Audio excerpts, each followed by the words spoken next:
what we're finding is the faster you get somebody back to exercise or even start exercise, even if we're talking about a 35-year-old after a car accident who hasn't been exercising in years, you need more blood flow to the brain. For example, the University of Buffalo, there's been great research out of that shows that for every day you delay the start of exercise in a sports concussion in a teenager, the greater the risk is that they will have longer symptoms. So every single day you delay getting back to exercise can make things worse. Places like Stanford University, they put their athletes on a treadmill or a stationary bike the next day within 24 hours.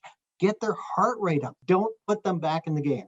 But I'm saying aerobic exercise in a controlled environment to get that blood flow, get that heart rate up, because the brain needs blood flow. So we need to get more blood flow to the brain with exercise, but we need to do it intelligently. So you need to find a practitioner that is aware of how to do what we call sub-symptom threshold exercise training. Exercising, but keeping your heart rate below the point to where you start to get headaches or have issues. But we also need to pay close attention to the nutrition side of things. And we know that omega-3s from fish oil, from a variety of different sources, are the absolute foundation to the brain. The brain's made of fat, cholesterol, omega-6 type of fats, and omega-3 types of fats are the three main ones. So omega-6 type of fats help promote inflammation, and omega-3s help resolve the inflammation, and it's meant to be a balance. But the way we eat, the American diet, we're so out of balance now. There are way too many omega-6s in our diets, and so therefore we have too much inflammation just on a regular chronic basis.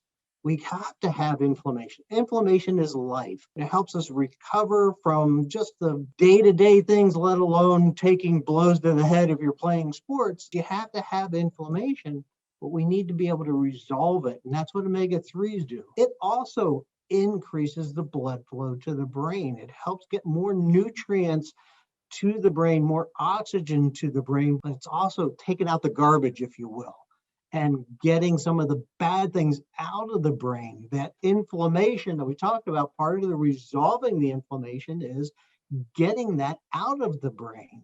The biggest don't do on the nutrition side is sugar. You got to eliminate the simple sugars as much as possible and think healthy, think seafood, think leafy green vegetables. Provide the body and the brain with the nutrients that we need to repair, heal, and clean out the bad stuff and get better.